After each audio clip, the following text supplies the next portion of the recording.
Gabbar is બેકના સીનનું પુનરાવર્તન રાજકોટની વોખાટ હોસ્પિટલમાં જોવા મળ્યું। 8 કલાક પહેલા મૃત્યુ પામેલા વ્યક્તિના ઓપરેશનના નામે રૂપિયા 2.5 લાખ માંગવાનો સણસણતો આક્ષેપ મૃતકના સ્વજનોએ કર્યો છે। બીજી તરફ વોખાટ હોસ્પિટલના સત્તાધીશોને પૂછતા તેમણે મૌન સેવી દીધું। મોરબીમાં રહેતા સતીશ બાંભણવાને ચાલુ ટ્રેને અકસ્માત થયો હતો, જેથી પહેલા રાજકોટ સિવિલ અને ત્યારબાદ વોખાટ હોસ્પિટલમાં ખસેડવામાં આવ્યા।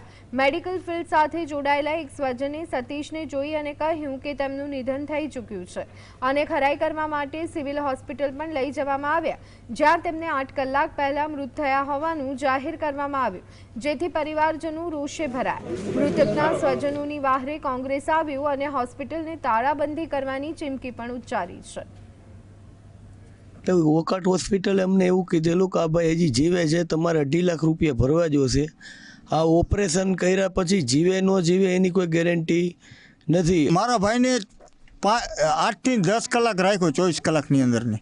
અમારી આગળ એટલું બિલ વસૂલ કર્યું અને છતાં મારો ભાઈ મૃતદેહમાં હતો તોય છતાં અમને એવું કહેવામાં આવ્યું કે તમારે 2.5 થી 3 લાખ રૂપિયા ભરવા જોશે ઓપરેશન કરાવવા માટે। આ હોસ્પિટલને મીડિયાના માધ્યમથી ચેતવણી આપું છું કે તમારા બધા ગોરખ ધંધા મેડિકલ માફિયાઓ તમે બંધ કરી દેજો।